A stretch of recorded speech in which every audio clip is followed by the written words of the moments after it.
普段会社で上司はなんであんなことを言うのだろう。あの人とはどうしても気が合わない。部下が何を考えているのかわからない。と、職場で人間関係に悩んだことはありませんか？この動画では相手の価値観を考えてみることで相手を受け入れやすくなることを目指します。この動画ではまず、心の仕組みの構造化についてお話しします。次に、その考えに基づき、相手の価値観を把握するように努める方法について考えます。最後に、相手とのより建設的な関係を目指すことについてお話しします。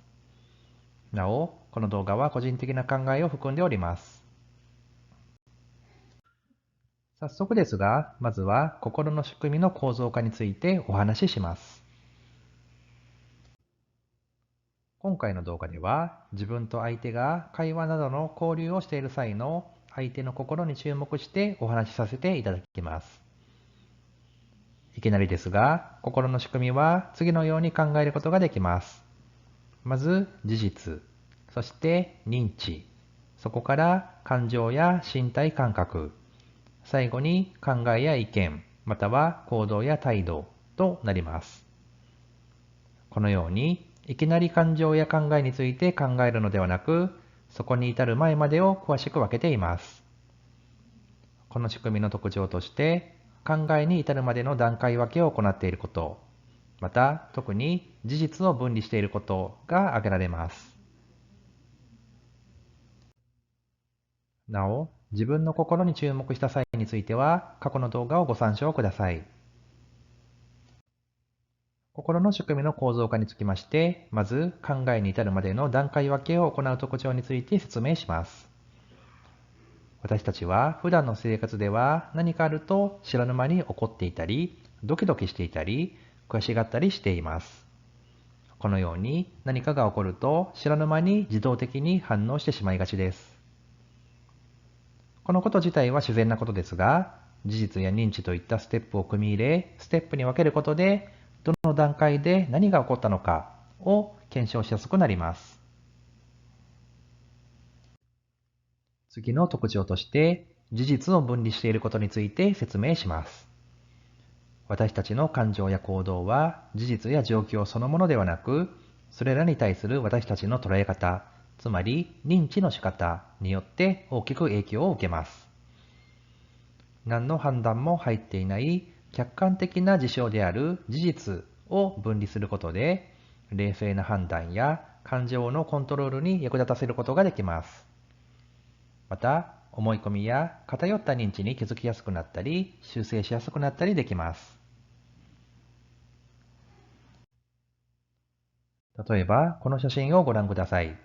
どのようなことが思い浮かぶでしょうか？ある人は、いい眺めだなぁと思うかもしれませんし、ある人は、高くて怖いなぁと思うかもしれません。また、ある人は、もうすぐ雨が降りそうだなぁ、ここはどこだろうと思うかもしれません。もしくは、ジャンプが好きな人なら、自分もここから飛んでみたいなぁ、早く立ち去りたい人なら、どうやって降りるんだろうと思うかもしれません。このように同じ事実でも私たちは知らず知らずのうちに過去の経験や価値観の影響を受けています。人間は誰しも見たいものを見たいようにしか見えなくなりがちということができます。ここで先ほどの構造に従って、例えば朝の会社で上司に挨拶したが返事がなかったというケースを考えてみましょう。ある人はたまたま聞こえなかっただけだろうと捉え、特に何の感情も持たなかったとします。しかしある人は、もしかしたら嫌われたのかもしれないと思い、不安でそわそわした気持ちになり、怯えてしまうといったことも考えられます。このように同じ事実でも認知の仕方で感情や態度が大きく変わるといったことが起こり得ます。認知の仕方は価値観や思考の癖に大きく関わるものとなります。先ほどの説明では、今現在またはついこの前の事実や出来事から価値観を見つめてきました。ここでもう一つ、過去から価値観を見つめる方法についても説明します。と言いましても、今まで説明してきた方法とほぼ同じで、事実の部分を経験に変更するだけです。つまり、過去の経験があり、そこから価値観が生み出され、その価値観から感情が生まれ、最終的に考えや行動につながるといった構造となります。このような枠組みを考えると、過去の経験をもとに相手の価値観を考えることもできます。次に、相手の価値観の把握についてお話しします。心の仕組みについて、認知の仕方は価値観とも大きく関わります。普段は意識しない価値観を明確化することが大事です。ここで心の仕組みの中身を少しずつ変換してみます。まず、認知の部分を価値観に変更します。次に、価値観より後の項目を一つにまとめます。すると、結局3つの箱にまとめることができました。事実の箱と価値観の箱と感情、行動、考え、意見の箱です。事実に価値観が組み合わさることで、意見や感情、行動といったものが生み出されます。逆に言うと、意見や感情、行動と事実の両方が決まることで、価値観を逆算して求めることが原理上可能となります。例で示してみましょう。例えば、部下にやる気が見られないと言っている上司の方に詳細を聞いてみると、仕事に関係する資格試験の情報を教えたのに、そっけない態度をされた。自分なら進んで勉強に励むのに、ということでした。このことを先ほどの心の仕組みに当てはめてみましょう。事実として資格試験の情報を教えた。部下の反応としてそっけない態度を入れてみます。この時の部下の価値観はどのようなものが考えられるでしょうか。上司の場合は価値観としてアクションプランを立てて計画的に自己研鑽すべきというものがあったのかもしれません。その結果、試験勉強をやろうという行動につながったのかもしれませんが、部下の場合はどうでしょうか。もしかしたら、心から楽しいと思えることを優先するという価値観を持っているかもしれません。そうすると、試験よりも好きな先輩から学べる OJT を優先して取り組んでいこうと思っている可能性もあります。この例のように、知らぬ間に自分の価値観を相手に押し付けてしまっているということは実は少なくないのかもしれません。相手の価値観を把握するための一つ目の方法として、相手と直接会話をするということが挙げられます。例えば同僚に、会社で新しい取り組みを始めましょうと声をかけ、その時の同僚の反応として、今はやめておいた方がいいんじゃないかなと言われたとします。このような事実や意見から、同僚の価値観はどのようなものであると推察できますでしょうか。パッと思いつく限りですと、例えば、慎重でリスク管理を大事にする価値観なのかもしれません。または、効率性を重視しており、新しいことより今現在のことにリソースを割いた方がいいという考えを重視しているのかもしれません。または、安定を重視しており、現状維持を目指すという考えを重視しているのかもしれません。一言聞くだけでは様々な解釈が考えられます。ここでは相手の価値観を勝手に決めつけず、対話を重ねていくことが重要となります。相手の価値観を把握する二つ目の方法として、相手の行動を観察するということが挙げられます。自分の新しい取り組みへの提案について、その後同僚は周囲の人に関連する意見を集めていたことが分かったとします。このような行動が見受けられた場合、この同僚は一概に現状維持をしたいといった安定志向である可能性は低くなったと言えるでしょう。行動には言葉に現れない本音が出ていることもあります。表面上の言葉だけで相手を理解しようとすると見誤ってしまうという可能性があります。相手の価値観を把握するためのその他の方法としては、第三者の意見を聞く、相手が書いたメールや文章を見る、過去の選択や意思決定を分析するなどといったことが挙げられます。実は同僚は過去に同様の取り組みを自ら周りに提案したことがあったとします。しかし、想定外のことが起こり、その時は結局中止となってしまいました。このような過去の経験を踏まえて、事前に様々なことを検討すべきで、今はやめておいた方がいいんじゃないかなと言っていた可能性もあります。このような時には、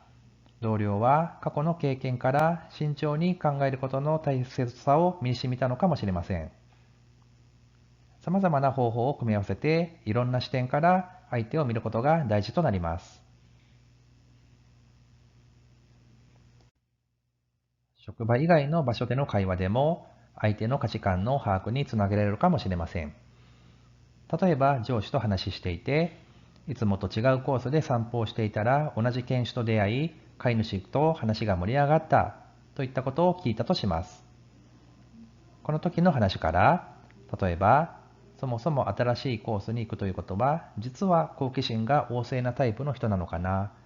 とか、他の飼い主と会話をするということは、実は周りと話すのが好きなタイプなのかなといったように、例えば普段の会社の中では真面目に黙々と仕事をしているイメージが強いけど、意外に思われるような行動をしているといった場合もあります。このような本人の価値観は仕事の上でも発揮されている可能性があります。また、例えば、小学生の時は鍵っ子で一人で家にいることも多くて寂しいこともあったんですよ、といったようなことを部下から聞くと、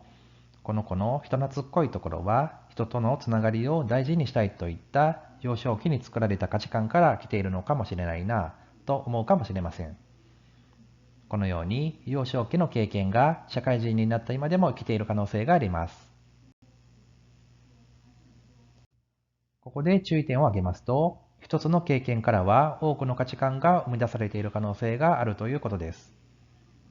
一人でいることが多かったからこそ、自分がしっかりしなくてはと思い、自立心が育まれた人もいるでしょうし、一人の時間をいかに充実させるかといったことに注力してきた人もいるかもしれません。このように、一つの経験はいろいろな側面を持っていることには注意が必要で、この人は何々だから何々だというような一概にレッテルを貼るようなこと、決めつけをすることはよくありません。価値観まではいかなくても、様々な思考の癖、行動の癖というものはあり得るものです。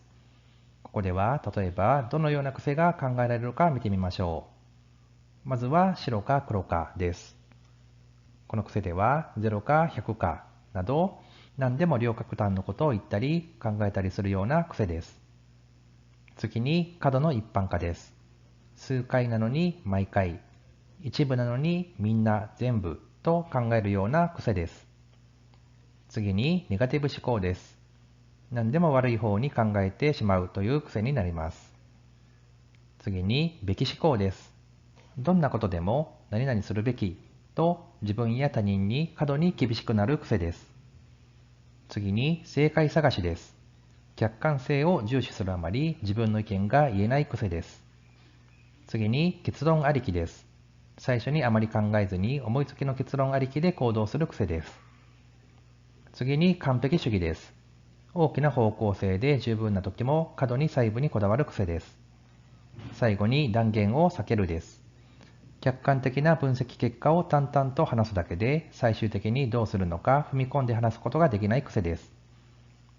相手の癖を把握しておくといろいろと対応しやすくなることもあります。最後に相手とのより建設的な関係を目指すことについてお話しします。職場で様々な相手と話していて、なんだか話が合わないな、相手が何を言っているのか理解がしがたいといったことが出てくることもあるでしょう。このような時は自分の価値観と相手の価値観が違うために表面上の言葉のやり取りですれ違いが起こっているのかもしれません。相手とのやり取りに違和感を感じた時には自分の価値観、相手の価値観を改めて整理してみるのも有効だと思います。ここでの注意点としましては、相手に自分の価値観を押し付けない。また、相手の意見に無理に賛同する必要はないということです。自分と相手の違いを認識し、それぞれの長所を生かし合う意識が会社で一緒に働く上ではとても大切になります。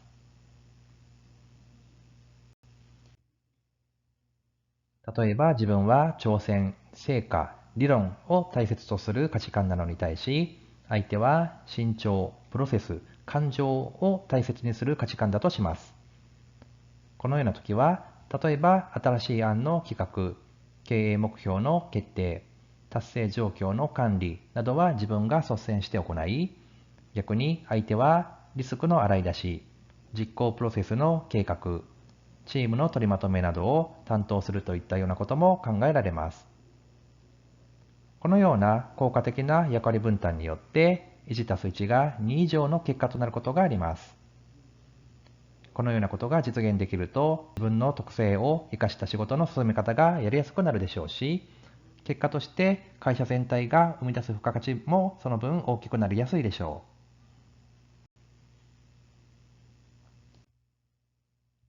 自分の価値観、考え方の癖は何でしょうか？相手の大切にしているものは何でしょうか？お互いに尊重し合うことで自分や相手の新たな可能性が開けていく可能性があります。